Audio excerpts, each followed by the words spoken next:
नमस्कार, आप देख रहे सौदा आपका। मैं हूं प्रियंका। संभव इक्विटी बाजार पर तो नजर रहेगी ही। हमने सुबह एक फर्म शुरुआत देखी, लेकिन अब दबाव में सेंसेक्स और निफ्टी है। लेकिन अभी फिलहाल खुलने वाले कमोडिटी बाजार, तो सबसे पहले सौदा आपका में हमारा फोकस रहेगा कमोडिटी बाजार के ओपनिंग पर।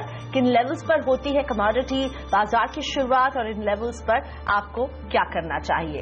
जोरदार कमाई का तत्काल ट्रेड आइडिया 10:10 पर लेकर आएंगे। आज हमारे साथ मार्केट एक्सपर्ट कुणाल सिरावगी जुड़ने वाले हैं और कुणाल की दमदार निफ्टी स्ट्रैटेजी थोड़ी ही देर में। स्मॉल कैप कॉर्नर कब में क्या है आज का मूड समझेंगे। साथ ही मितेश चक्र के साथ एफएनओ बाजार में बनाइए स्ट्रैटेजी। मनीष शर्मा की बेहतरीन ऑप्शन स्ट्रैटेजी ट्रेडर्स हॉटलाइन में आज। और आपके शेयरों पर प्रकाश काबा की होगी फटाफट सलाह 10:57 से। लेकिन सबसे पहले रुक करते हैं कमोडिटी बाजार की ओपनिंग का।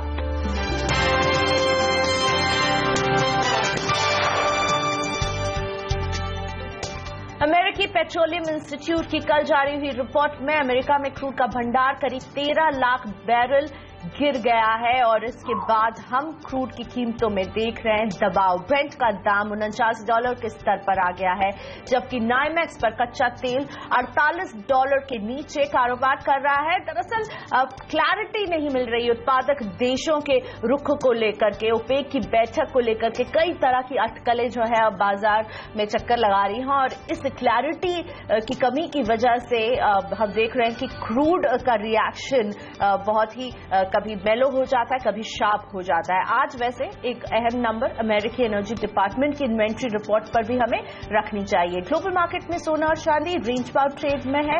अमेरिका में बेरोजगारी के आज वीकली नंबर्स आने वाले हैं। एलएमई पर बेस मेटल्स में भी हम कारोबार देख रहे हैं। डॉलर के मुकाबले रुपए ने आज कमजोर शुरुआत की है। तो ये सारे ट्रिगर्स है आज कमोडिटी बाजार के लिए। खुल गए कमोडिटी बाजार। सबसे पहले नजर डालते हैं क्रूड पर कि किस लेवल पर हो रही है शुरुआत। आज हम देख रहे हैं ₹29 की मजबूती, 3287 के लेवल्स के साथ क्रूड की शुरुआत। ₹46 मजबूत सोना शुरुआत कर रहा है। 29,185 का भाव है फिलहाल सोने में।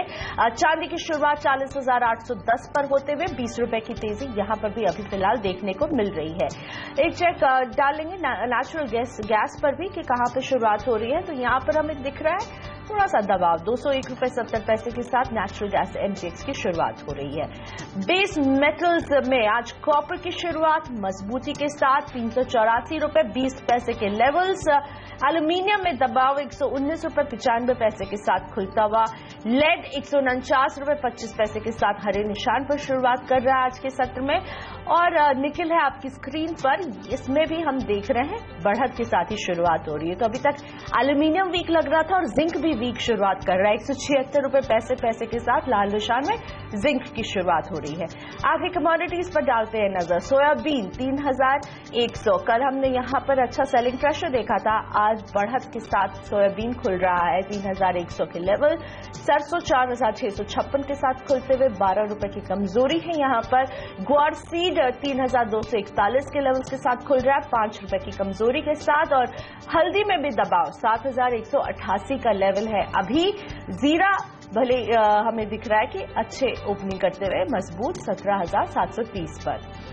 कमोडिटी पर बात करने के लिए हमारे साथ हैं दो मेहमान, कावी कॉम ट्रेड के हिमांशु गुप्ता और Steven.com के दीपेन शाह। हिमांशु जी गुड मॉर्निंग। भंडार में हम देख रहे हैं क्रूड के भंडार में जो कमी आई है उसके बावजूद क्रूड कमजोर है। अभी आप क्रूड में क्या व्यू रखते हैं? Good morning Priyanka ji. देखिए पिछले कुछ सेशंस में हमने एक अच्छी रिकवरी ऑयल प्राइसेस में बनते हुए देखी। ये इन एक्सपेक्टेशंस के चलते कि जो 30 नवंबर को ओपेक की मीटिंग लाइंड अप है वहां से कुछ ना कुछ सहमति निकल के आ सकती है। और मेरा मानना है कि मार्केट में वीकली ये जो इन्वेंट्रीज डेटा है उनसे ज्यादा अभी मार्केट की नजर ओपेक की मीटिंग पर है। और वहां पर जिस तरह की एक्सपेक्टेशंस या जिस तरह के न्यूज फ्लो उस फ्रंट से आएंगे, मार्केट उसी हिसाब से शॉर्ट टर्म में ट्रेड कर सकता है। मेरा मानना है कि एक अच्छी तेजी के बाद मार्केट लोअर लेवल से 2900 से लगभग 3300 तक की एक स्टीप रैली देखने को मिली है। तो थोड़ी सी प्रॉफिट बुकिंग देखने को मिली है। लोअर लेवल पे दोबारा से तेजी करने की सलाह रहेगी। 3220 3230 तक के लेवल्स का इंतजार करना सही रहेगा और वहां पर लॉन्ग पोजीशंस को इनिशिएट किया जा सकता है 3190 के स्टॉप लॉस के साथ। और साथ ही में हिमांशु, सोने में अभी आप क्या व्यू रखते हैं? आज अमेरिका में बेरोजगारी के साप्ताहिक आंकड़े भी आने वाले हैं और फेड की पिछली बैठक के मिनट्स भी जारी होंगे, क्या करें आज सोने में?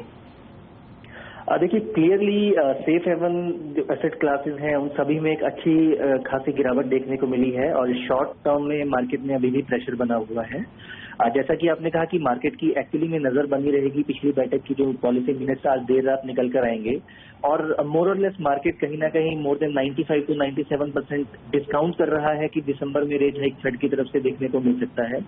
साथ ही साथ कल यूएस में थैंक्स गिविंग डे के चलते मार्केट हॉलीडे रहेगी, सेशन में ट्रेडिंग नहीं होगी, इसके चलते लिक्विडिटी भी कम रह सकती है। मेरा मानना है पुल बैक्स का थोड़ा सा शाम के यूएस सेशन में कुछ एक पुल बैक का वेट करें और कोई पुल बैक अगर मिलता है तो वहां पर शॉर्ट पोजीशंस को इनिशिएट किया जा सकता है। गोल्ड में 29,350 320 के लेवल्स हैं जहां पर शॉर्ट पोजीशन को इनिशिएट करने की सलाह रहेगी 29,100 तक के टारगेट्स के लिए और 29,500 के ऊपर का स्टॉप लॉस मेंटेन रख सकते हैं। सिमिलरली सिल्वर में भी मोर और लेस वीकनेस बनी हुई है और सिल्वर में भी पुल बैक पर सेलिंग की ही सलाह रहेगी। 41,300 के लेवल्स पर शॉर्ट पोजीशंस को इनिशिएट कर सकते हैं 40,500 तक के टारगेट के लिए और 41,650 के ऊपर का स्टॉप लॉस मेंटेन कर सकते हैं। Seven.com के दीपेन शाह भी मेरे साथ है। नमस्ते दीपेन जी, एग्री कमोडिटीज में आज आपकी नजर कहाँ है? जी गुड मॉर्निंग। देखिए, एग्री कमोडिटीज में कॉटन काफी समय बाद थोड़ा परफॉर्मेंस दिखाने में सक्षम रहा है। आई थिंक अगर थोड़े लॉन्ग टर्म की बात करेंगे तो कॉटन में काफी अच्छा रुझान लग रहा है, लेकिन एकदम नियर टर्म में आप बाइंग ऑन डिप्स की रणनीति अपना सकते हैं। 19,250 के आसपास आप बाइंग कर सकते हैं। 19,060 का स्टॉप लॉस होगा। ऑन दी अपसाइड आपको 19,700 से 19,800 आपको देखने मिल सकते हैं। सेकेंड टॉपिक हमारी मसालों में होगी। कार्डमम में हमने देखा है काफी अच्छा रनअप आ चुका है और प्राइसेस यहाँ ऊपरी लेवल्स पे थोड़ा काइंड ऑफ सप्लाई देख रहे हैं। तो आई थिंक अगर आप अग्रेसिव ट्रेडर है और शॉर्ट सेलिंग में एक्सपर्टीज रखते हैं तो आप 1353 के आसपास शॉर्ट सेल कर सकते हैं। स्टॉप लॉस आपका 1401 का होगा। ऑन द लोअर साइड 1150 1180 के टारगेट्स आपको देखने मिलेंगे। ओके, और हिमांशु, बेस मेटल्स में आज आपकी नजर कहाँ है? देखिए, एक पिछले हफ्ते में एक करेक्शन के बाद ऑलरेडी हम देख रहे हैं कि पिछले 2 दिन से मेटल्स में एक अच्छी रिकवरी बन रही है और पर्टिकुलरली अगर मैं बात करूं कॉपर की तो कॉपर के फंडामेंटल्स धीरे धीरे पॉजिटिविटी की तरफ टर्न होते हैं देखने को मिल रहे हैं। एलएमई पर इन्वेंट्री 11 हफ्ते के लोअर लेवल्स पर पहुंच चुकी है। कल यूएस की तरफ से जो रीसेल्स होम सेल्स का आंकड़ा आया वो 9.5 साल के हाईएस्ट लेवल्स पर पहुंचा। तो इस सब के चलते बेस मेटल्स में जो सेंटीमेंट है वो पॉजिटिव ही बने रहने की उम्मीद है। कॉपर में आज के सेशन में 382 के अराउंड लॉन्ग पोजीशंस को इनिशिएट करने की सलाह रहेगी। 387 से 389 तक के टारगेट्स के लिए और 378 के नीचे का स्टॉप लॉस मेंटेन रख सकते हैं। ओके, 378 के स्टॉप लॉस के साथ कॉपर में लॉन्ग करने के लिए आपको हिमांशु सलाह दे रहे हैं आज के मूड को देखते हुए। वैसे हिमांशु जी, रुपया जो है वो 9 महीने के अपने लोस पर नजर आ रहा है, अभी आप क्या नजरिया रखते हैं इसमें? देखिए प्रियंका जी, आज के सेशन में क्लियरली एक ब्रेकआउट देखने को मिला है। स्पॉट में 68.20 एक मेजर रेजिस्टेंस था। मार्केट आज गैप अप ओपनिंग देखने को मिली है पेयर में, यूएसडी INR पेयर में। कहीं ना कहीं FCNR के पेमेंट आउटफ्लोज की कंसर्न्स और रेट हाइक के कंसर्न्स जो है उन सबके चलते रुपए में थोड़ा दबाव बना हुआ है। मुझे लगता है कि ये वीकनेस कंटिन्यू रह सकती है क्योंकि आज एक फ्रेश ब्रेकआउट देखने को मिला है USD INR में।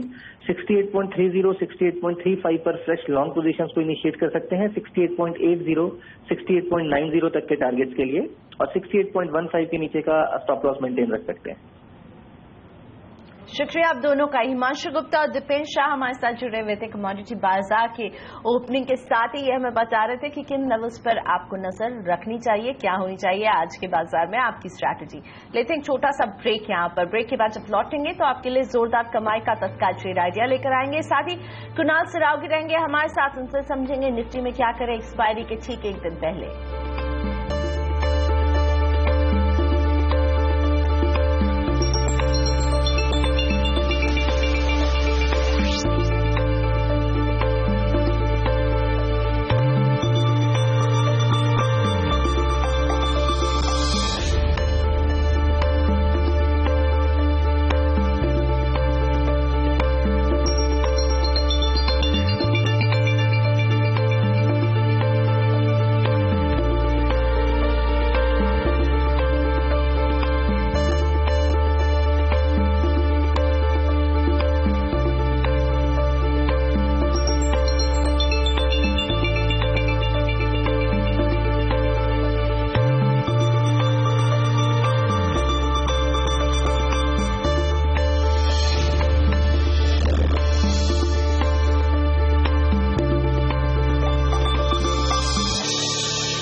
फ्लैट दिख रहा है, हरे निशान में जरूर आ गया है, लेकिन हमने शुरुआत देखी थी अच्छी और उसके बाद स्लिप किया सेंसेक्स। अब बिल्कुल फ्लैट दायरे में कारोबार सेंसेक्स में हो रहा है। निफ्टी जो है 8000 के लेवल से इसकी आंखमिचौली जारी है। 8000 कभी छू रहा है, कभी उससे नीचे जा रहा है, लेकिन हाँ इससे ऊपर ज्यादा स्ट्रेंथ लेकर के नहीं टिक पा रहा है। फिलहाल 7996 के लेवल्स हैं, 6 पॉइंट्स की गिरावट यहां पर नजर आ रही है। तो 8000 एक क्रूशियल लेवल है जिसे तोड़ने में निफ्टी को काफी मेहनत करनी पड़ रही है। मिड कैप में 23 अंकों की बढ़त के साथ हम कारोबार देख रहे हैं। बैंक निफ्टी का अगर जिक्र करें तो यहां पर 25 अंकों का दबाव जारी है और ये प्रेशर में दिख रहा है। 18522 के लेवल्स यहां पर दिख रहे हैं। एडवांस डिक्लाइन रेशियो की बात करें तो ये रेशियो अभी फिलहाल एडवांसेस की तरफ है, यानी उस तरफ जहां हरे निशान में शेयर कारोबार कर रहे हैं मजबूती के साथ। तो 914 शेयर जो आगे बढ़ रहे हैं, 566 शेयरों में दबाव है। दबाव वाले काउंटर्स में HDFC, BPCL, जी एंटरटेनमेंट का नाम आता है जहां आज दबाव देखने को मिल रहा है। साथ ही पावर ग्रिड, विप्रो और NTPC में भी दबाव के साथ कारोबार हो रहा है। L&T, एशियन पेंट्स और हिंडाल्को ये कुछ काउंटर्स हैं जहां हम अभी मजबूती के साथ कारोबार देख रहे हैं। L&T के नतीजा है, उसके बाद इस शेयर में आज हम बढ़त के साथ कारोबार देख रहे हैं। और अब आपके लिए लेकर आते हैं इंट्राडे के लिए वो ट्रेडिंग आइडिया जिससे आपको होगी जोरदार कमाई। वक्त है तत्काल ट्रेड आइडिया जाने का। सुमित बगड़िया आज आपको दे रहे हैं तत्काल ट्रेड आइडिया। इनके मुताबिक खरीद की सलाह सेंचुरी टेक्सटाइल इंट्राडे के लिए खरीदिए।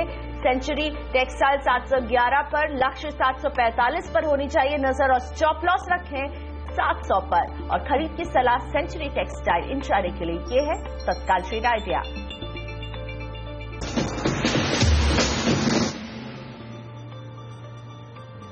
और आज सौदा आपका में मेरे साथ जुड़ चुके हैं इक्विटी रश के CEO Kunal Sirawgi. Good morning Kunal, हम देख रहे हैं निफ्टी 8000 के लेवल से इसकी एक तरह से हाइड एंड सीक जारी है। एक्सपायरी का हफ्ता है, अभी आप निफ्टी को कैसे देख रहे हैं टेक्निकल चार्ट्स पर? देखिए प्रियंका, मुझे लगता है कि बहुत कमजोर सेटअप है। जिस तरह निफ्टी ने 8000 के स्तर को तोड़ा और फिर उसके बाद लगातार हम देख रहे हैं कि उस लेवल को डिसाइडेडली निफ्टी पार नहीं कर पा रहा है, तो ये बहुत बुलिश साइन नहीं है सभी चार्ट्स पर। और बेसिकली जो निफ्टी के पिवटल्स हैं वहां पर हम एक मेजर ब्रेकडाउन देख रहे हैं। तो मेरी राय में कुछ दबाव आपको आने वाले दिनों में देखने को मिलेगा। मेरी राय में 7750 के लेवल्स भी निफ्टी पर आते हुए दिख सकते हैं। 8050 मेरी राय में एक बहुत इंपॉर्टेंट लेवल है और उसके करीब एक स्टॉप लॉस रख करके शॉर्ट किया जाए तो मुझे लगता है पहला लक्ष्य 7870 का होगा निफ्टी के लिए। बैंक निफ्टी आपको कैसा दिख रहा है? 41 अंकों का दबाव अभी हम देख रहे हैं, सुबह से ही लगातार बैंक निफ्टी भी दबाव भी उठा रहा है। देखिए बिल्कुल निफ्टी की तर्ज पर प्रियंका बैंक निफ्टी भी कमजोर है और दूसरी वजह उसकी ये है कि क्योंकि बैंक निफ्टी कुछ वक्त के लिए आउट परफॉर्म कर रही थी तो लोगों को ये गलतफहमी हुई कि शायद बैंक निफ्टी आउट परफॉर्म करेगी, इसलिए बहुत बड़ी लॉन्ग पोजीशंस रिटेल साइड में बैंक निफ्टी में बनी हुई हैं, बैंकिंग स्टॉक्स में बनी हुई हैं। तो मुझे लगता है एक्सपायरी के चलते ये भी दबाव में रहेगा। 18000 तक मुझे लगता है बैंक निफ्टी फिसल सकता है। 18800 पर स्टॉप लॉस रखकर यहां भी शॉर्ट पोजीशन रखनी चाहिए। अब एक चेक लेते हैं स्मॉल कैप कॉर्नर में शेयरों का क्या हाल है। मेरे सहयोगी पूजा त्रिपाठी जुड़ रही हैं बताने के लिए कौन से वो छोटे शेयर हैं जो लगा रहे हैं ऊंची छलांग।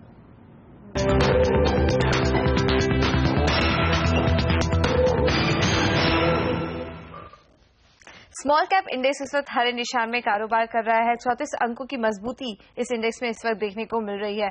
और कुछ स्मॉल कैप गेनर्स की अगर बात करें तो आज टीवीएस इलेक्ट्रॉनिक्स में काफी अच्छी तेजी देखने को मिल रही है। अपर सर्किट पे ये स्टॉक इस वक्त ट्रेड कर रहा है।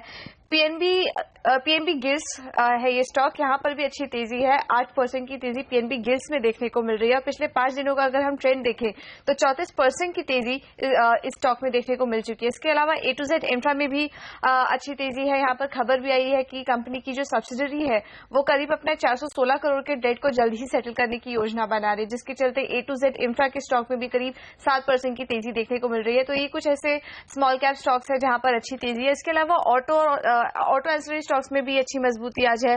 रैमसन्स की बात करें तो करीब 5% की तेजी है स्टॉक्स में। ओमेक्स और भारत गियर्स में भी अच्छी तेजी है। भारत गियर्स में लगातार 2 दिनों से हम देख रहे हैं कमजोरी देखने को मिल रही थी, लेकिन इस वक्त अच्छी रिकवरी देखने को मिल रही है।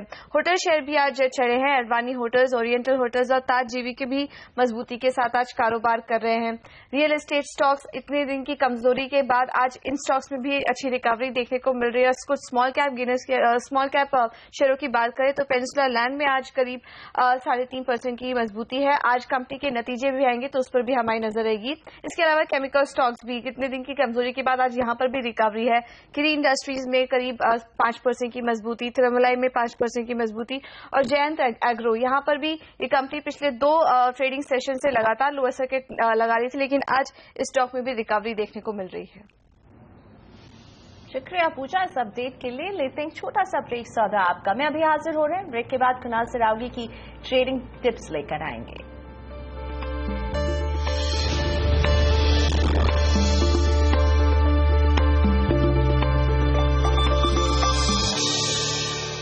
Welcome back. आप देख रहे हैं सौदा आपका, मेरे साथ कुणाल सरावगी बने हुए हैं। कुणाल, आज के बाजार के मूड को देखते हुए आपकी ट्रेडिंग टिप्स कहां पर होंगी, किन स्टॉक्स में होंगी? 2 शेयर्स इनके चार्ट मुझे काफी इंटरेस्टिंग लग रहे हैं प्रियंका, जहां पे खरीद बिक्री की राय है। सबसे पहले वेदांता, मुझे लगता है कि पूरा मेटल स्पेस मार्केट को आउट परफॉर्म कर रहा है और इसकी मूल वजह जो विदेशों में तेजी आ रही है वो है। वेदांता मुझे लगता है चार्ट पर काफी मजबूत दिखता है। यहां पर 224 के लक्ष्य से खरीदें, 211 पर स्टॉप लॉस रखें। बिकवाली की राय जस्टाइल में है। जस्टाइल बहुत वक्त से निफ्टी को अंडर परफॉर्म कर रहा है, लगातार सपोर्ट तोड़ता हुआ नीचे जा रहा है। मुझे लगता है 355 तक इसका जाना तय दिखता है। 380 पर स्टॉप लॉस रखें, शॉर्ट करें। और कुणाल, कुछ स्मॉल कैप कॉर्नर पर आपकी सलाह, ये आपको टेक्निकल चार्ट्स पर कैसे दिखते हैं बताइए। ऑटो एंसिलरीज में आज हम देख रहे हैं जबरदस्त मोमेंटम। रेमसन इंडस्ट्रीज बढ़त के साथ कारोबार कर रहा है। ओमैक्स, भारत गियर्स में भी ऑलमोस्ट 3% की बढ़त है। तो ये बढ़त वाले ऑटो एंसिलरी के शेयर में आप क्या एक्शन देख रहे हैं टेक्निकल चार्ट्स पर? देखिए, ये सारे स्टॉक्स में कुछ करेक्शन और काफी बड़ा करेक्शन हमने हाल के दिनों में देखा है प्रियंका, और उसके बाद सभी स्टॉक्स में आज कुछ पुल बैक देखने को मिल रहा है। अगर मिसाल लें भारत गियर्स की, तो मुझे लगता है कि इन स्तरों पर एक अच्छा सपोर्ट हासिल है। 86 के आसपास मुझे लगता है वो सपोर्ट है। एक बार के लिए काउंटर मुझे लगता है 100 तक दोबारा एक रिकवरी दिखा सकता है, तो इसमें खरीद करके चला जा सकता है। और होटल स्टॉक्स में हम देख रहे हैं बढ़त। अडवाणी होटल्स है जहां बढ़त के साथ सुबह से ही कारोबार हो रहा है। ओरिएंटल होटल में भी हम 2% से ज्यादा की तेजी अभी तक देख चुके हैं। और ताज जीवी के अब हालांकि यहां पर दबाव आ गया और अडवाणी में भी अब हल्का सा दबाव आ गया। सुबह से लगातार ये बढ़त में थी, लेकिन अभी भी ओरिएंटल होटल अप है। तो अडवाणी होटल और ताज जीवी के जो सुबह भागे और अब सुस्ता रहे, इनमें आपका व्यू, और साथ ही ओरिएंटल होटल्स पर भी? देखिए, मैं बहुत ज्यादा कन्विंस नहीं हूं प्रियंका कि यहां पर कोई मीनिंगफुल आउट परफॉर्मेंस आपको निफ्टी का बनिस्बत देखने को मिलेगा। 1 या 2 दिन की तेजी जरूर बन सकती है, लेकिन ओवरऑल ट्रेंड काफी बेरिश है। तो मेरी राय में इन स्टॉक्स में नया निवेश नहीं करना चाहिए। ताजजीव के मुझे लगता है कि और नीचे आ सकता है। अडवाणी होटल्स में भी गिरावट और गहरा सकती है, तो इसको केवल एक पुलबैक माने और पुलबैक में जो पोजीशन आपके पास हैं एक बार के लिए उससे निकल जाएं। निचले स्तरों पर बेहतर खरीद के मौके मिलेंगे।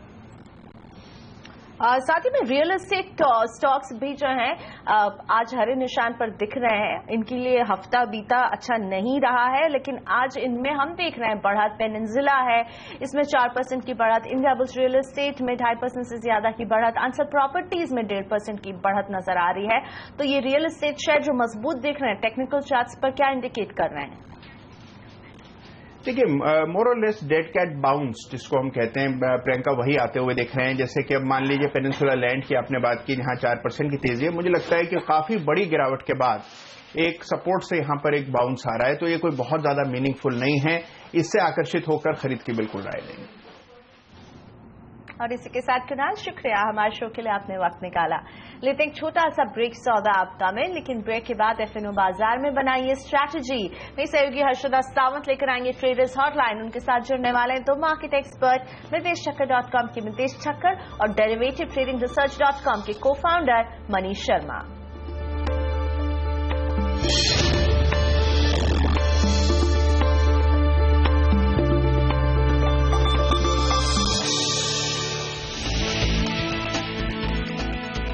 बाजार में उतार चढ़ाव जारी, सेंसेक्स निफ्टी में गिरावट, बैंक निफ्टी 0.5% फिसला। मजबूत नतीजों के दम पर एलएनटी में 4% की तेजी, FY17 के लिए कंपनी ने रेवेन्यू और मार्जिन साथ ही ऑर्डर इनफ्लो का गाइडेंस रखा बरकरार। ब्रोकरेज हाउस CLSA ने भी निवेश की सलाह दी। 52 हफ्तों के निचले स्तर पर वॉकआउट, यूएस FDA ने जारी किया यूके सब्सिडरी CP फार्मा के खिलाफ वार्निंग लेटर, नियमों का सही ढंग से पालन नहीं करने का आरोप। कमजोर नतीजों के चलते IRB इंफ्रा करीब 1% टूटा, ब्रोकरेज हाउस जेफरीज ने घटाया लक्ष्य। सन फार्मा में 0.5% की तेजी, रूस की कंपनी जैसी बायोसिंथेज में खरीदेगी 85% हिस्सेदारी, करीब $2.5 करोड़ में डील। नमस्कार, मैं हूं हर्षिता सावंत। हमारी इस खास पेशकश में आप सभी का स्वागत है। आज का सौदा लेने से पहले आप हमको कॉल जरूर करें। 1800-209-7890 पर आप हमें फोन लगाएं या फिर आप व्हाट्सएप पर भी अपने सवाल हमें भेज सकते हैं। 7045220000 हमारा व्हाट्सएप नंबर है। और बाजार पर एक नजर घुमा लेते हैं। आज कुछ मुनाफा वसूली देखने को मिल रही है। याद रखिए, कल एक बहुत बढ़िया रिकवरी देखने को मिली थी मार्केट में, लेकिन अब फिर से बाजार अटकता हुआ और उठापटक का सिलसिला जारी रहेगा क्योंकि एक्सपायरी सर पर आ गई है। कल है इस सीरीज नवंबर सीरीज की एक्सपायरी और उससे पहले हमने देखा है वैसे भी नवंबर के पूरे महीने में काफी ज्यादा बिकवाली का दबाव देखने को मिला है और आसार कल स्पेशली 8000 के ऊपर क्लोज देखकर ये बढ़ रहे थे कि शायद 8000-8100 के बीच एक्सपायरी होगी, लेकिन आज फिर से ऊपरी लेवल से बाजार फिसला है। अब आप देखिए एक्शन कहां पर ज्यादा है, तो कुछ आपके सामने कॉल और पुट के लेवल्स बता दें। 8100 के कॉल में हमने देखा है करीब 7 लाख शेयर जुड़ते हुए, 8000 के कॉल में भी करीब 5 लाख शेयरों का एडिशन देखने को मिला है, लेकिन थोड़ा सा एक्शन 7900 और 8000 के पुट में भी साफ दिखाई दे रहा है। क्या रणनीति आपकी होनी चाहिए इस समय, क्या बेस्ट पोजीशन लेकर आप चलें, इस पर हमारे साथ हमारे दोनों जानकार हैं, मनीष शर्मा और साथ ही साथ मितेश ठक्कर। आप दोनों का ही स्वागत है। मनीष, कंसिडरिंग अब सबकी नजरें तो एक्सपायरी प्ले पर ही है, क्या लग रहा है, क्योंकि कल तो बाजार बंद होते होते थोड़ी सी उम्मीद जग रही थी कि होपफुली 8100 की एक्सपायरी हो सकती है, लेकिन आज फिर से बाजार थोड़ा सा फिसला है। क्या चांसेस हैं एक्सपायरी के 8000 के ऊपर?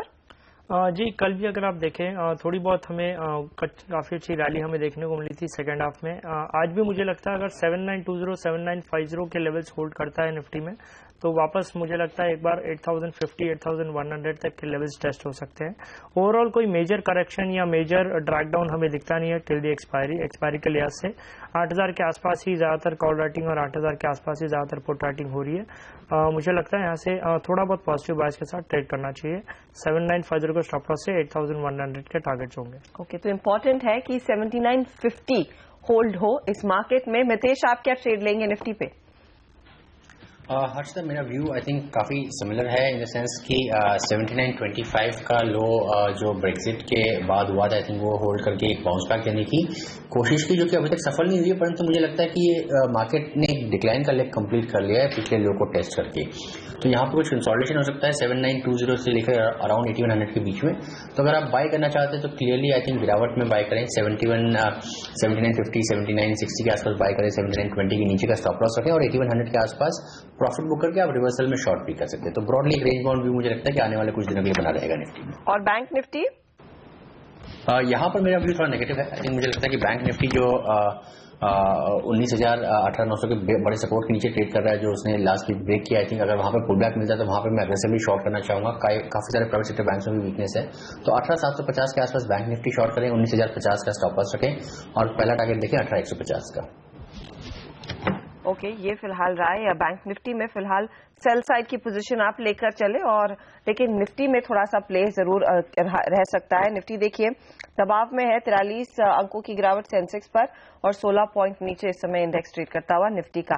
सवाल जवाब का सिलसिला शुरू करते हैं। हमारे पहले दर्शक लाइन पर जुड़ गए हैं और राहुल अग्निहोत्री, इन्होंने एक्सिस बैंक में पोजीशन ले रखी है। पूछिए राहुल। मैम मेरे पास 16 लॉट हैं एक्सिस बैंक के और at the rate of 4 rupees. ये 490 का कॉल है? यस मैम, 490 का। राहुल, ये तो 35 पैसे पर आ चुका है, क्या सलाह होगी? देखिए यहाँ पर इधर वेज कुछ पैसे बनने के चांसेस तो है नहीं, और कल एक्सपायरी सर पर। मनीष जी बिल्कुल, एक्सपायरी है कल और टाइम बिल्कुल भी नहीं बचा है, तो जो भी प्रीमियम मिल रहा है उस रेट पे एग्जिट करने की राय होगी। ओके, ये फिलहाल आपके लिए सलाह, एग्जिट कीजिए सर, क्योंकि यहाँ पर कोई मतलब नहीं है ट्रेड होल्ड करके इस समय। अगला सवाल ले लेते हैं विजय का, रांची से। पूछे विजय। विजय, मेरी आवाज आ रही है आपको? नहीं लगता विजय लाइन पर नहीं है। रांची से इन्होंने जो हमें सवाल भेजा है, भेल एक लॉट 142 की पोजीशन है। अब ये नहीं समझ में आ रहा है कि इन्होंने क्या तेजी की है या फिर मंदी। अज्यूमिंग ये तेजी की पोजीशन है, इधर वेज नुकसान दिख रहा है, और कल से कैपिटल गुड्स की धुलाई हो रही है। आज हालांकि थोड़ी सी सिचुएशन बेटर है एल&टी के आउटस्टैंडिंग नंबर्स के बाद, लेकिन मितेश, क्या ट्रेड बेस्ट है आप भेल में? हर्षद, आई थिंक 142 से लिया हुआ stock, I think stop loss भी नहीं लगाया। आई थिंक 131 का लेवल जो इसने ब्रेक किया, जो कि इसका 200 एवरेज भी था और बड़ा वीकली सपोर्ट लेवल भी था, आई थिंक वो काफी नेगेटिव चार्ट के लिए। तो यहाँ पे मुझे लगता है कि और गिरावट आएगी। हो सकता है कि अगर निफ्टी 7920 होल्ड करे तो पुल बैक मिल सकता है भेल में, तो 129, 28 से 30 के बीच में अगर आप एग्जिट ले लें तो अच्छा रहेगा। और गिरावट मुझे लगता है कि 115-16 का पहला टारगेट है, उसके नीचे भी स्टॉक जा सकता है। ओके, ये फिलहाल आपके लिए सलाह, तो आगे और गिरावट की संभावना जरूर बन रही है। अगला सवाल ले लेते हैं। यहाँ पर दीपक का दिल्ली से इन्होंने सवाल भेजा है। अब लिखा तो इन्होंने मकडावल है, लेकिन प्राइस के लिहाज से मेरे ख्याल में यूनाइटेड स्पिरिट्स की पोजीशन है। 2310 पर इन्होंने अपनी पोजीशन खड़ी की है। आज देखिए 1875 पर फिलहाल ये स्टॉक ट्रेड कर रहा है। इस पर क्या सलाह होगी? इस पर हम राय लेंगे, लेकिन हम शक्तिकांता दास की तरफ भी बढ़ते हैं, जो इकोनॉमिक अफेयर्स सेक्रेटरी है। देख लेते हैं क्या बोला जा रहा है। Of legal tender character of the old 500 and 1000 rupee notes, the government has been consistently evaluating and reviewing the situation, and as and when there are requirements to meet the needs of various sectors, measures are being announced. For the farming community, especially for the farmers, already measures have been announced facilitating cash drawal, higher cash drawals against crop loan sanctions, higher cash drawal from their sale of agricultural produce, similarly higher cash drawal in the APMC markets for registered traders, and similar other measures have been announced. Cash also has been made available. The new denomination notes, 2000 rupee and 500 rupee notes, are also being made available, have been made available in 1.55 lakh, 1,55,000 post offices across the country to disburse cash to especially the rural people. Now, today the government has again reviewed the situation. I mean, it's a continuous process, because you keep getting representations, and government has decided on certain measures to especially keeping in view the requirements of the farmers, for the benefit of the farmers, and secondly for the promotion of digital economy, for the promotion of digital transactions in the country, for greater and faster proliferation of digital transactions in the country. Now, consequently, the NABARD, for the facility, for the benefit of the agricultural operations during the current Rabi season, and especially for the benefit of the farmers, NABARD has sanctioned a special limit of 21,000 crores of rupees to be sanctioned to the district central cooperative banks. And as you know, almost more than 40% of the small and marginal farmers get their crop loan credit, get their agricultural credit from the cooperative institutions. Out of the total institutional credit which flows to the agricultural sector, to the farming community, out of the total credit that flows from institutional sources, more than 40% of the requirement of small and marginal farmers is from the cooperative credit structure. So therefore, the sanction of 21,000 crore limit by NABARD to the district central cooperative banks will enable the district central cooperative banks to pass on, to sort of grant funds to sort of pass on these funds to the primary agricultural cooperative societies, and the primary agricultural cooperative societies network, the PACS network, will get activated and will meet the crop loan requirement of the farmers during the current Rabi season. So therefore this measure will ensure a smooth flow of credit, unhindered flow of credit for the farmers to enable them to undertake their current Rabi operations. With regard to seeds, as you know, government has already announced certain measures that the old notes would be acceptable in the case of a seed purchase from certain government department and government institutional centers. And over and above these 21,000 crores, as and when additional limits are required, additional limits also will be sanctioned by the NABARD. Now secondly, to ensure that the farmers get the credit and also they get certain quantum of credit in terms of cash, by way of cash, because there are certain cash requirements for payment of wages, etc. So the banks, the NABARD and the Reserve Bank of India have been advised to make the required cash available to the district central cooperative banks, because typically the district central cooperative banks draw their cash from the currency chests which are managed and operated by the commercial scheduled banks and also by the state cooperative banks. NABARD has prepared a list of all DCCBs which require funds for sanction of crop loans in the current Rabi season. The list of such DCCBs and the quantum required by each of such DCCB has been given to the banks. They have been given to the NABARD, they have been given to the Reserve Bank of India, and the required cash will be made available. And the Honorable Finance Minister has also held a video conference with the Reserve Bank of India, with NABARD and all the banks day before yesterday, and he has advised banks, RBI and NABARD to ensure that the entire the crop loan sanction and flow of funds to down to the primary agricultural cooperative societies, the entire operations, the whole chain of activities are carried on in a seamless and in a smooth manner.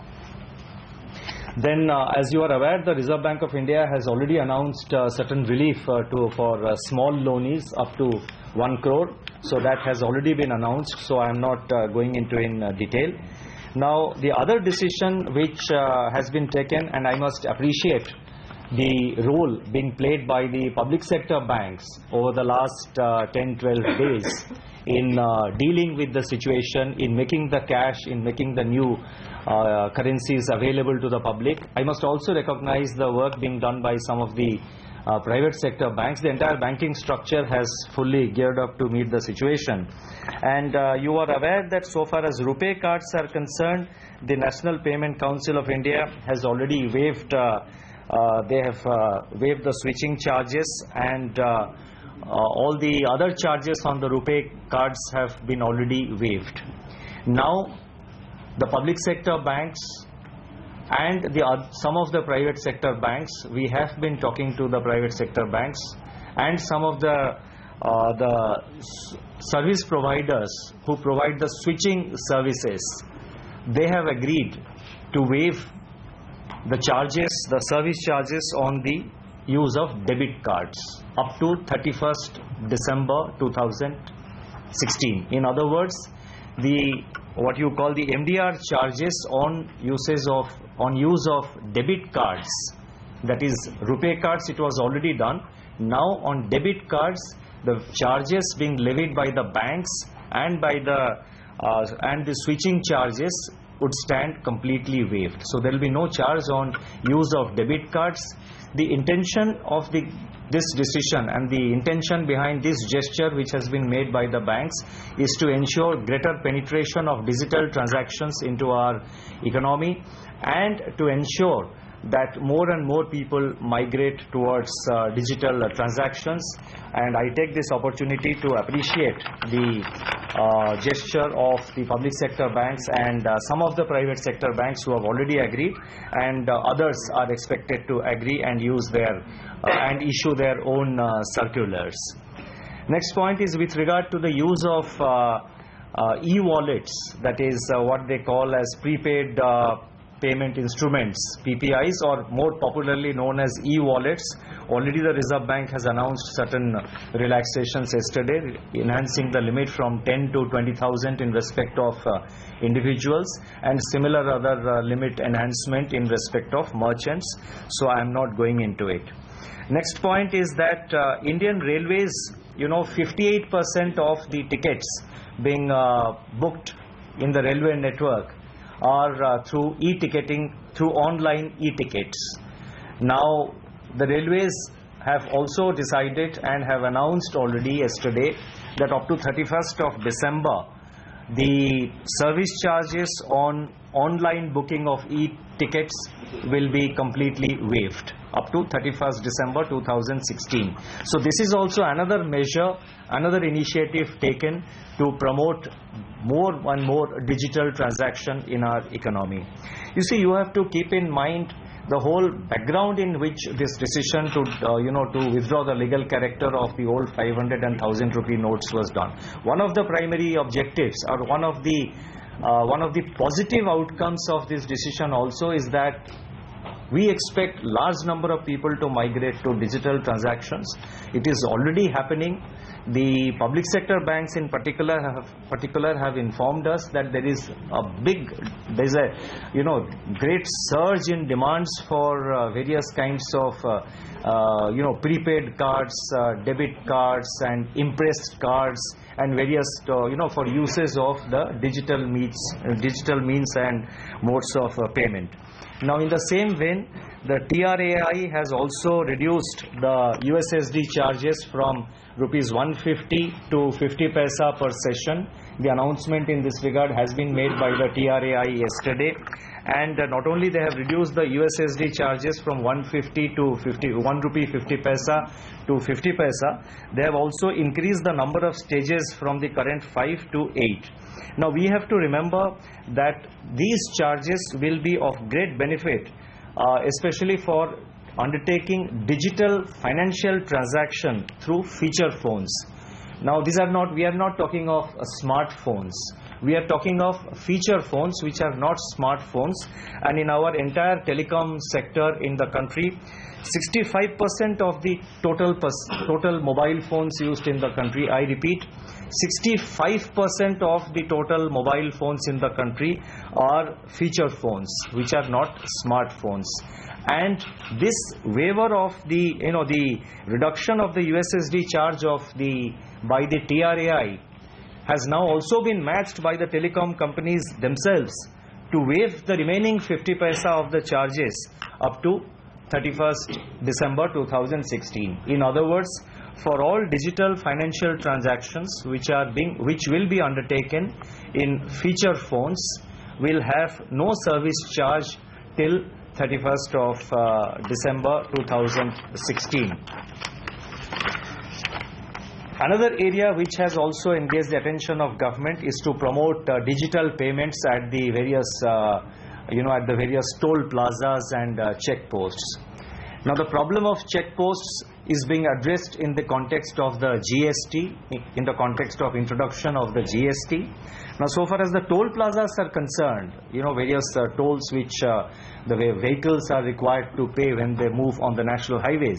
So far as toll plazas are concerned, the Ministry of Road Transport and Highways are advising the vehicle manufacturers that in all new vehicles the manufacturers must provide ETC compliant RFID facility. Now the provision of ETC compliant RFID facility on all new vehicles will ensure payment digitally, the payment of the toll in a digital method, and also it will enable, it will avoid the waiting time, and the vehicles will move seamlessly without having to wait at the checkposts. So this is another decision which will improve the functioning of the toll plazas, will improve also the system of digital payments. And finally, all government organizations, public sector undertakings and other government authorities have been advised to use only digital payment methods such as internet banking, unified payment interface, cards, Aadhaar-enabled payment systems, etc., to make payments to all stakeholders and to their employees. At the point of disbursing of the payments, that is when payments are to be disbursed to various private agencies or contractors whom government departments or agencies or PSUs, when they make payments to private parties, at those disbursing points also, it will be necessary for the concerned authorities to provide an option for payment through cards, digital banking, unified payment interface, Aadhaar-enabled payment systems, etc. In other words, the option of digital payments, even to private parties, will be mandatorily provided, will necessarily be provided. It will be an option which will be provided, and instead of issuing a check or a demand draft, you can make the payment through an online transaction. So all these measures of the government are essentially meant to promote digital penetration with regard to various kinds of transactions. The measures are also intended to help the farmers in the current Rabi season to ensure a normal Rabi crop, especially coming on the back of a good monsoon that we have. So these are the measures which I wanted to announce. The National Payment Corporation of India has been playing a very important role in promoting digital transactions. I have with me the colleagues from the National Payment Corporation of India, who will just take a couple of minutes. If you can focus the camera. Shaktikanta Das economic affair secretary ने कुछ और details दिए हैं, लेकिन खासतौर से इस बारी भी देखिए फोकस रहा है कि किसानों को किसी तरह की कैश क्रंच ना हो, उसी के लिए कुछ सहूलियतें अनाउंस की गई है। अब नाबार्ड 21,000 करोड़ के फंड्स डिस्ट्रिक्ट कोऑपरेटिव बैंक्स को देने वाले हैं, जो इवेंचुअली एग्रीकल्चर कोऑपरेटिव सोसाइटीज के पास पहुंचेंगे और फिर ये पैसा बांटा जाएगा जरूरतमंद किसानों को। याद रखिए 40% छोटे और मध्यम वर्ग के किसान ज्यादातर अपने लोन्स कोऑपरेटिव बैंक्स या फिर एग्री सोसाइटीज से ही लेते हैं, एग्री कोऑपरेटिव सोसाइटी से ही लेते हैं, तो वहां पर वो फंड्स पर्याप्त पहुंचे, उसके लिए सरकार ने बड़ा कदम उठाया है, ताकि रबी फसल के लिए जो भी दिक्कतें सामने आ रही थी कि किसानों के पास नए नोटों की कमी थी, पूंजी नहीं थी, तो उसके लिए एक बड़ा कदम उठाया गया। और साथ ही साथ शक्तिकांता दास ने ये भी कहा कि लगभग 1.55 लाख पोस्ट ऑफिस में 1.5 लाख पोस्ट ऑफिस में नए नोट पहुंचाए गए हैं। ऑफ कोर्स उन्होंने ये भी इस बात की भी पुष्टि की, जो हम आपको कल खबर बता रहे थे, कि एमडीआर चार्जेस अब वेव ऑफ किए गए हैं, खारिज किए गए हैं 31 दिसंबर तक, अगर आप अपना डेबिट कार्ड यूज कर रहे हैं किसी भी ट्रांजैक्शन के लिए, किसी भी परचेज के लिए। तो ये कुछ हाईलाइट्स आई हैं आज के इस बयान से, इस पर हमारी नजर बनी रहेगी। लेकिन वापस चलते हैं, वहां पर देखिए क्या हो रहा है।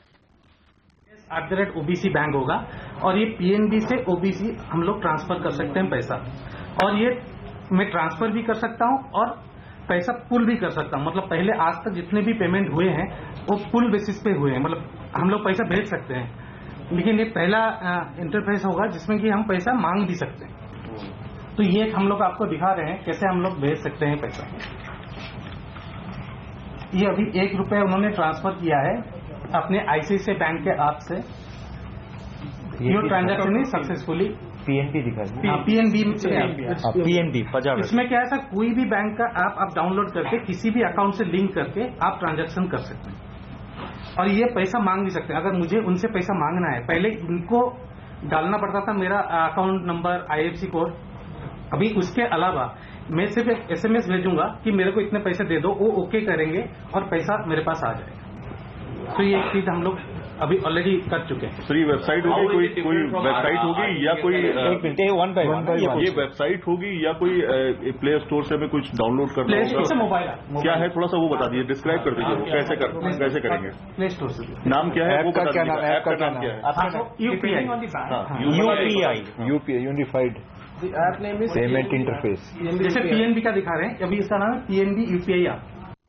तो जैसे आपको पहले पता है कि यूपीआई यूनिफाइड पेमेंट सोल्यूशन के लिए जो एक ऐप बनाया गया था, उससे आप पहले ट्रांसफर कर सकते थे, आसानी से पेमेंट्स कर सकते थे, लेकिन यहाँ पर एक नई सुविधा यूपीआई ऐप में अब इंट्रोड्यूस की गई है कि आप पैसे मंगवा भी सकते हैं किसी दूसरे अकाउंट की ओर से। तो ये कुछ और हाइलाइट्स, इस पर हम आपको और जानकारी जरूर देंगे, लेकिन फिलहाल वक्त हो रहा है एक छोटे से ब्रेक का।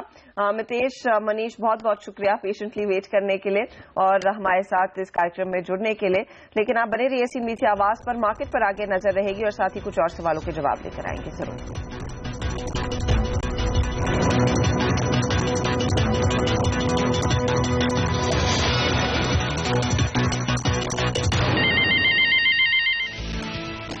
नोटबंदी पर सरकार ने उठाए नए कदम, डिजिटल ट्रांजैक्शन को बढ़ावा देने के लिए उठाए गए हैं कदम। नाबार्ड को 21,000 करोड़ देने का ऐलान। बाजार में उतार चढ़ाव जारी, सेंसेक्स निफ्टी में गिरावट, बैंक निफ्टी करीब 1/4% नीचे। मजबूत नतीजों के दम पर एलएनटी 3% चढ़ा। FY17 के लिए कंपनी ने रेवेन्यू मार्जिन और ऑर्डर इनफ्लो का गाइडेंस रखा बरकरार। ब्रोकरेज हाउस CLSA ने दी निवेश की सलाह। 52 हफ्ते के निचले स्तर पर वॉकआउट, US FDA ने जारी किया यूके सब्सिडरी CP फार्मा के खिलाफ वार्निंग लेटर, नियमों का सही ढंग से पालन नहीं करने का आरोप। सन फार्मा में 0.5% की तेजी, रूस की कंपनी JST बायोसेंटर्स में खरीद 85% हिस्सेदारी, करीब $2.5 करोड़ में हुई डील। तो बाजार अब पॉजिटिव टेरिटरी में आते हुए काफी ऐसा मूड है जहां हम उतार चढ़ाव देख रहे हैं। अभी फिलहाल सेंसेक्स में बढ़त 28 अंकों की नजर आ रही है। निफ्टी 8,000 से थोड़ा ऊपर 5 अंकों की बढ़त के साथ कारोबार कर रहा है, लेकिन मिड कैप सीरियस कोशिश में पुल अप करने की 74 अंकों की बढ़त के साथ यहां कारोबार हो रहा है। बैंक निफ्टी अभी भी स्लिपी कर रहे हैं, 18 अंकों की यहां पर गिरावट दिख रही है। Advance decline ratio of advances के फेवर आ गया है ब्रॉडर मार्केट में। 1029 शेयर हैं जो आगे बढ़ रहे हैं और इनके मुकाबले 488 शेयरों में फिलहाल दबाव दिख रहा है, लाल निशान में कारोबार कर रहे हैं। एलएनटी अच्छे नतीजे, 3% से ज्यादा की बढ़त। हिंडाल्को और एशियन पेंट्स में भी मजबूती के साथ कारोबार हो रहा है, 3% के आसपास हिंडाल्को अपवर्ड मूव कर रहा है। टाटा स्टील में भी बढ़त, टाटा मोटर की डीवीआर भी आज हरे निशान में कारोबार करते हुए आज मोटर्स भी 1.5% से ज्यादा की बढ़त पाने में कामयाब रहा है। सन फार्मा में अभी बढ़त है, ल्यूपिन और टाटा मोटर्स में बढ़त है, लेकिन HDFC यहां पर दबाव, BPCL और विप्रो में करीब 1.5% के दबाव के साथ फिलहाल कारोबार हो रहा है। और उसकी तरह आपके शेयरों पर सलाह देने के लिए मेरे साथ जुड़ रहे हैं प्रकाशकाबा.com के प्रकाश काबा। Good morning Prakash ji. Nifty में अभी आपका व्यू, 8,000 से आंख मिचौली जारी है, कल एक्सपायरी है और इन सब के पहले आप टेक्निकल चार्ट्स में क्या रीड कर रहे हैं? Well, good afternoon. मुझे लगता है कि अब भी जो लेवल्स हैं 7,900 की, जो कल मैंने बताया 7,897, ये स्ट्रॉन्ग सपोर्ट जोन है। मुझे नहीं लगता कि वो ब्रेक होगा। यहाँ पर एक साइडवेज जोन चालू है। अब वो मुझे लगता है हो सकता है एंड में शॉर्ट कवरिंग आ सकती है ऑन द अपर साइड 8,100 या 8,120 या 50 यहाँ तक जाने की भी कोशिश जरूर कर सकता है, लेकिन कह सकते हैं कि 7,900 एक स्ट्रॉन्ग सपोर्ट जोन है। और साथ ही में बैंक निफ्टी यहाँ पर हम दबाव देख रहे हैं और अब हालांकि एट दिस पॉइंट जब मैं आपसे बात कर रही हूँ तो यहाँ पर एक मामूली सी बढ़त जरूर आ गई है, लेकिन फ्लैट ही है, 4 अंकों की बढ़त है। बैंक निफ्टी को आप कैसे देख रहे हैं? अभी 18,300 स्ट्रॉन्ग सपोर्ट जोन से बैंक निफ्टी में अपमूव मिल सकता है, लेकिन अपमूव जब भी मिलेगा 18,900 में स्ट्रॉन्ग रेसिस्टेंस है। तो शॉर्ट कवरिंग चल रही है क्योंकि FNO एक्सपायरी के करीब है हम। ओके, और अब शुरुआत करते हैं अपने दर्शकों के सवालों के जवाब के सिलसिले को। और सबसे पहले स्टॉक फटाफट, अगले 6 मिनट तक रहिए हमारे साथ। हम आपके स्टॉक्स पर फटाफट सलाह लेकर आए हैं प्रकाश काबा की।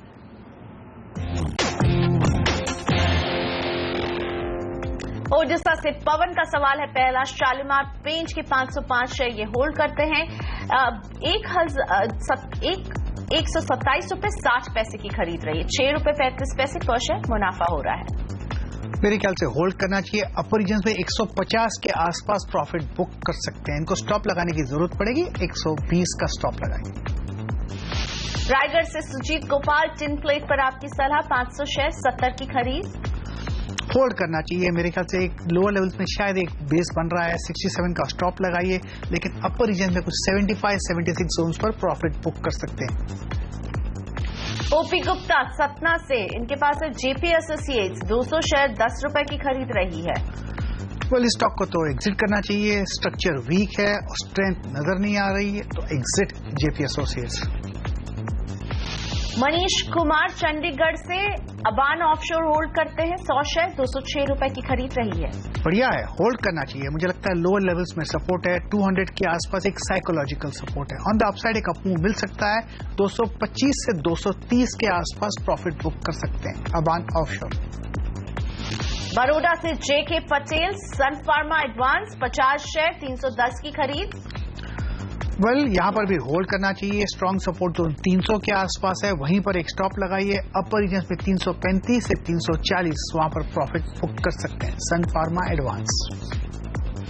रजनीकांत पटेल अहमदाबाद से, आइनॉक्स विंड पर आपकी सलाह 550 शेयर 220 रुपए की खरीद। काफी हद तक नुकसान में बैठे हैं, लेकिन लगता है कि लोअर लेवल्स में शायद एक सपोर्ट मिले। एक प्रीवियस सपोर्ट कुछ 170 के आसपास है, बस वहीं पर एक स्टॉप लगाइए। अप मूव मिलता है तो 200 के आसपास एक बार तो एग्जिट कर लीजिएगा। रत्नागिरी से माधव माने, हीरो मोटोकॉर्प के 10 शेयर 3000 की खरीद। चार्ट निकाल लेते हैं हीरो मोटर का। मुझे लगता है इसका जो चार्ट है काफी हद तक लोअर लेवल पे बेस बना हुआ है। अपर रीजन पे एक रेसिस्टेंस जरूर है 3150 से 3200 तक, वहां अगर मौका मिलता है तो वहां पर एग्जिट कर सकते हैं हीरो मोटर्स। फिलहाल होल्ड हीरो मोटर्स। रंजीत सिंह का सवाल चंडीगढ़ से, नेस्को है इनके पास, 200 शेयर 1850 रुपए की खरीद रही है, 72 रुपए 50 पैसे पर शेयर मुनाफे पर बैठे हैं। बस वहीं पर जहां खरीदिए वहीं पर एक स्टॉप लगाइए, होल्ड कीजिए। अपर रीजन में 2000 के आसपास प्रॉफिट बुक कर सकते हैं। ओके, तो और बढ़िया लेवल्स मिलेंगे आपको इसमें। कोलकाता से दुबे जी का सवाल है, इरोज पर 22 शेयर ये होल्ड करते हैं, इरोज इंटरनेशनल के 157 रुपए की इनकी खरीद रही है। कुछ खास नुकसान नहीं है, स्ट्रक्चर वीक है, इसलिए एग्जिट। दिल्ली से पंकज का सवाल, फोर्स मोटर्स के 40 शेयर 3400 रुपए की खरीद रही है, इस पर चाहते हैं आपकी सलाह। बढ़िया स्टॉक है, मेरे ख्याल से अब रिएक्शन था, रिएक्शन अब खत्म हुआ, लोअर लेवल से एक बाउंस मिला है, इनको एक स्टॉप लगाने की जरूरत पड़ेगी 3600 का। अपर रीजन में 4000 और 4200 के आसपास जब भी मौका मिलता है इस रेंज में एग्जिट कीजिए फोर्स मोटर्स। अगला सवाल सिंटेक्स पर पूछ रहे हैं भागलपुर से मोहम्मद यूसुफ, 4000 शेयर और इनकी खरीद रही है 69 रुपए। मुझे लगता है इनको बस वहीं पर एक स्टॉप लगाना चाहिए, अराउंड 70-71 के आसपास होल्ड करना चाहिए। अपर रीजन में अराउंड 78-80 के आसपास मौका मिलता है तो वहां पर एग्जिट कर सकते हैं। फिलहाल होल्ड सिंटेक्स। ओके, तो 78-80 से के पॉइंट पर आप एग्जिट कर सकते हैं सिंटेक्स में, और अभी होल्ड की सलाह। मुंबई से अमित, गोदरेज कंज्यूमर 600 शेयर 1450 रुपए की खरीद, 47 रुपए पर शेयर नुकसान पर बैठे हैं। हाँ, स्ट्रक्चर के हिसाब से थोड़ी एक जरूर दिक्कत आई थी, लेकिन होल्ड करना चाहिए। इनको स्टॉप लगाना है तो स्टॉप लगाइए अराउंड 1385 का। 1450 to 1500 जोन है, वहां पर एग्जिट कर सकते हैं गोदरेज कंज्यूमर। जगन्नाथ जी का अगला सवाल, अंबुजा सीमेंट पर 100 शेयर होल्ड करते हैं, 220 रुपए की खरीद रही है। मेरे ख्याल से होल्ड करना चाहिए, मौका मिले तो 220 के आसपास निकलना चाहिए। इतनी गिरावट के बाद यहां पर एक बेस बन सकता है, फिलहाल लग रहा है कि शायद बन रहा है, इसीलिए इनको स्टॉप लगाने तो लगाइए 190 का, होल्ड कीजिए। मुंबई से प्रफुल, आईसीआईसीआई बैंक होल्ड करते हैं, 50 शेयर 275 में खरीदा था। होल्ड कीजिए, स्टॉप लगाइए अराउंड 255 का। अपर रीजन में अराउंड 280 के आसपास निकल सकते हैं, तो 5 रुपए का मुनाफा मिल सकता है। दिल्ली से मनीष, फेडरल बैंक के 500 शेयर 76 रुपए की खरीद रही है। होल्ड करना चाहिए, 67 का स्टॉप लगाइए, अराउंड 75 के आसपास एग्जिट फेडरल बैंक। कोटा से पवन शर्मा, हिंडाल्को के 500 शेयर होल्ड करते हैं, 151 रुपए की खरीद है। होल्ड करना चाहिए, बढ़िया स्टॉक है, टारगेट अराउंड 200 के आसपास, 190 to 200। दिल्ली से सुभाष, अजंता फार्मा 600 शेयर 1750 रुपए की खरीद। लगाना चाहिए 1770 का। अपर रीजन में 1900 के आसपास एग्जिट कर सकते हैं अजंता फार्मा। अहमदाबाद से जिगर देसाई सीमेंस के 100 शेयर होल्ड करते हैं। 1075 रुपए में इन्होंने खरीदारी की थी। फिलहाल 5 रुपए 15 पैसे पर शेयर मुनाफा कमा रहे हैं। मेरे ख्याल से होल्ड करना चाहिए, स्टॉप लगाना चाहिए 1050 का। अपर रीजन में 1125 से 1150 ये रेंज है, वहां पर निकल सकते हैं सीमेंस में। आगरा से ऋषभ अशोक लेलैंड 250 शेयर होल्ड करते हैं। 78 रुपए में खरीदारी की थी। होल्ड कीजिए लेकिन स्टॉप लगाइए 73 का। अगर 73 ब्रेक हो जाता है तो एग्जिट कीजिए। अपर रीजन में अराउंड 85 के आसपास मुनाफा कर ले जा सकते हैं। 73 का एक स्टॉप लॉस अशोक लेलैंड में ख्याल रहे। नागपुर से राकेश IDBI बैंक 250 शेयर 71 रुपए 50 पैसे की खरीद। होल्ड करना चाहिए, स्टॉप लगाना चाहिए 66 का। अपर रीजन में कॉस्ट के आसपास निकल सकते हैं IDBI बैंक। तो स्टॉक फटाफट में हमारा समय यहीं पर रुकता है, लेकिन प्रकाश काबा बने हुए हैं, कुछ और दर्शकों को जोड़ेंगे और उनके स्टॉक स्पेसिफिक सवालों के जवाब देंगे। पर फिलहाल फोकस करते हैं नोटबंदी पर। नोटबंदी के बाद लोग तो परेशान हैं, साथ ही बाजार में डिमांड भी कम हो गई है। इसका नुकसान कंज्यूमर कंपनियों को हो रहा है। इसी पर बात करने के लिए मेरे साथ हैं NH Bansali, CEO finance Emami. Mister Bansali, स्वागत है आपका। आप बताइए, आप बिल्कुल कोर में खड़े हैं, आप क्या देख रहे हैं अभी कंजम्पशन पर किस तरह का असर डिमोनेटाइजेशन का हो रहा है? अभी तो असर हो रहा है। अभी बहुत कमती समय ही पास हुआ है। अभी सबके पास मार्केट थोड़ी डायनामिक है अभी, तो अभी तो इम्पैक्ट आ रहा है, लेकिन लगता है कि अभी थोड़ा नॉर्मलाइज अगर लिक्विडिटी बढ़ती है, अभी पैसा सबके पास मेनली होलसेल में पैसा उनको पेमेंट करने के लिए और आगे से उनको भी जो आगे से पैसा आना चाहिए रिटेल से, वो पैसा आने में थोड़ा सा टाइम लग रहा है, तो इसलिए इसकी असर डिमांड पे है। लेकिन लगता है कि क्योंकि मॉनसून अच्छा है, बाकी सबके हिसाब से कंज्यूमर डिमांड तो रहनी चाहिए, तो अगर चीजें इंप्रूव होती है, लिक्विडिटी बाजार में इंप्रूव होती है और आगे के एक्शंस जो गवर्नमेंट अगर ठीक से लेती है, तो हो सकता है कि ये छोटे से टाइम में भी ये प्रॉब्लम जो लग रहा है डिमोनेटाइजेशन का, तो वो जल्दी सॉल्व भी हो सकता है। तो फिलहाल मैं कह सकती हूँ कि पॉज मोड में दिख रही है इंडस्ट्री। तो ये समझाइए कि आप कहाँ से प्रेशर देख रहे हैं? पेन रूरल मार्केट से ज्यादा है या अर्बन मार्केट से? क्योंकि अर्बन मार्केट में तो मुझे लगता है मोटा मोटी लोग कार्ड का इस्तेमाल करते ही हैं और भी अलग अलग डिजिटल पेमेंट का इस्तेमाल करते हैं। तो क्या रूरल मार्केट अभी पेन लग रहा है आपको ज्यादा? ऐसा मतलब ये बताना बहुत डिफिकल्ट है वैसे, क्योंकि रूरल में भी पेन तो थोड़ा सा लिक्विडिटी का प्रश्न है और ये धीरे धीरे इम्प्रूव हो रही है। आप अगर देखें तो अभी जो डिस्क्रेशनरी पेमेंट जो परचेस है उसको आदमी लोग पोस्टपोन करते हैं, तो थोड़ा सा असर है, ऐसा नहीं है, लेकिन सेल हो भी रहा है। रूरल में भी हो रहा है और अर्बन में भी सेल हो रहा है। लेकिन एक जो बड़ी चैनल है होलसेल, और वहां पे उनको ज्यादा इम्पैक्ट आती है कि उनके जो पुराने पैसे रहते हैं वो सबको पैसा वापस लेने में और सिस्टम के साथ अलाइन करने में उनको टाइम लगता है, तो थोड़ा डिस्ट्रीब्यूशन चैनल पे इसका इम्पैक्ट आता है। एंड इसीलिए इसके साथ डाउन ट्रेडिंग देख रहे हैं मिस्टर बंसाली अभी? क्या छोटे साइज के प्रोडक्ट्स की तरफ कंज्यूमर ज्यादा रुख कर रहे हैं, ऐसा हो रहा है क्या? मैंने जैसे कहा कि ये बहुत अर्ली स्टेज है ऐसा बताना, लेकिन ये हो सकता है कि for the shorter period people में look at with the scares money to down trade also, कि थोड़ा हम LUPs को ज्यादा ले। तो हम लोग तो अपने हिसाब से हर तरीके से तैयार है। LUPs भी हमारे बहुत बिकते हैं, अच्छा बिकता है, तो हर आइटम में, हर ब्रांड्स में, तो लगता है कि, लेकिन एज आई सेड ये बहुत अर्ली है ऐसा बताना कि भाई वो LUP में कर रहे हैं, उसका थोड़ा सा असर है, बाजार में पैसा नहीं है इसलिए, लेकिन डिमांड कंज्यूमर का तो डिमांड रहेगा ही, और इसके लगता है कि ये थोड़ा सा जल्दी ही ठीक हो जाएगा। जी, तो ये ठीक हो जाएगा। लिक्विडिटी की चिंता जरूर है, लेकिन इससे बेहतर होते हुए आप देख रहे हैं मिस्टर बंसाली। लेकिन क्या डीलर लेवल पर इन्वेंट्री बिल्डअप परेशानी बन रही है? आपके अपने चेक्स क्या इंडिकेट कर रहे हैं?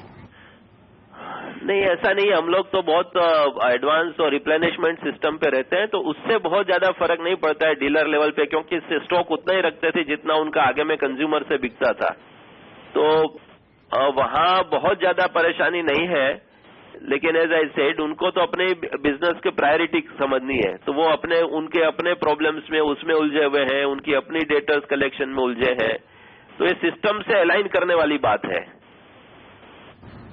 जी, और इसमें लगेगा थोड़ा सा वक्त। फिलहाल कहीं ना कहीं एक रुकावट जरूर नजर आ रही है, लेकिन लिक्विडिटी की स्थिति सुधरते ही सब ठीक हो जाएगा, ये कहना है मिस्टर बंसाली का। NH बंसाली मेरे साथ थे, इमामी के CEO फाइनेंस। लेते एक छोटा सा ब्रेक यहाँ पर, और ब्रेक के बाद सवाल जवाब का सिलसिला शुरू करेंगे। प्रकाश गाबा मेरे साथ बने हुए हैं, साथ ही में प्रकाश जी की ट्रेडिंग टिप्स भी होगी आगे।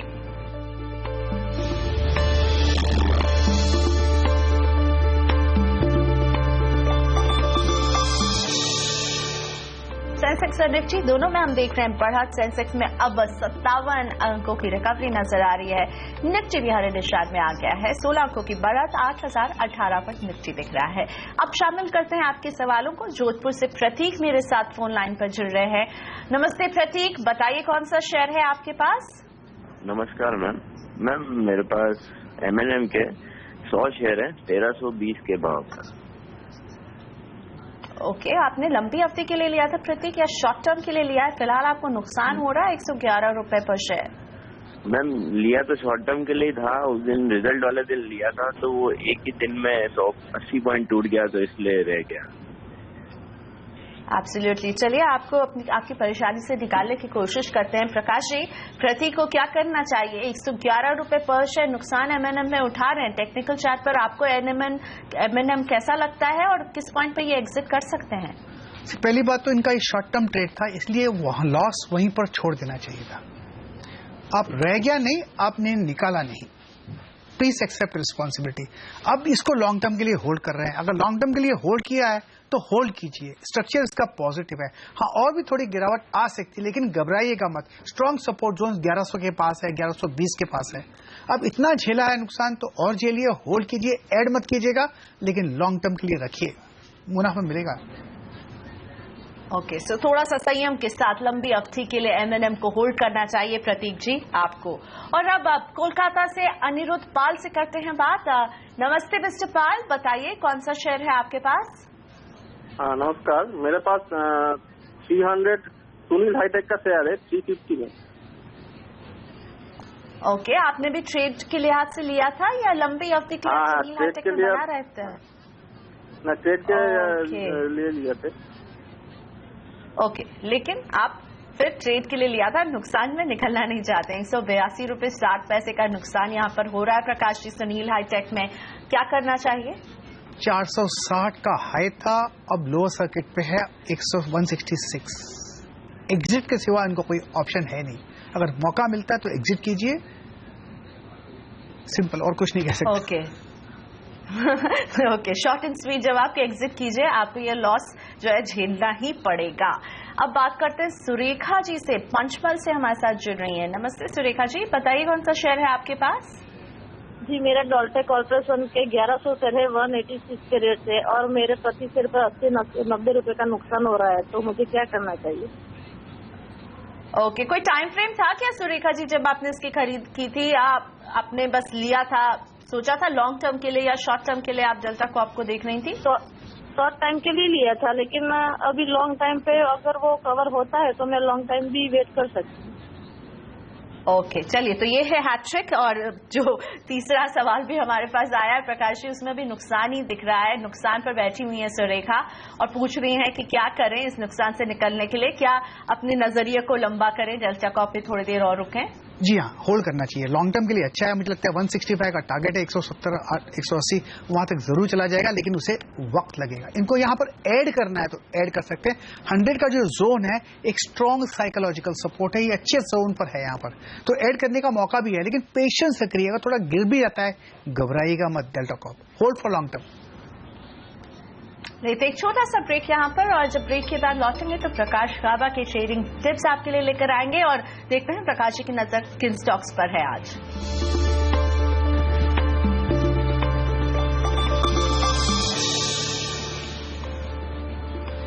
आप देख रहे हैं सर, आपका प्रकाश गाबा मेरे साथ बने हुए हैं। प्रकाश जी, आपकी ट्रेडिंग टिप्स?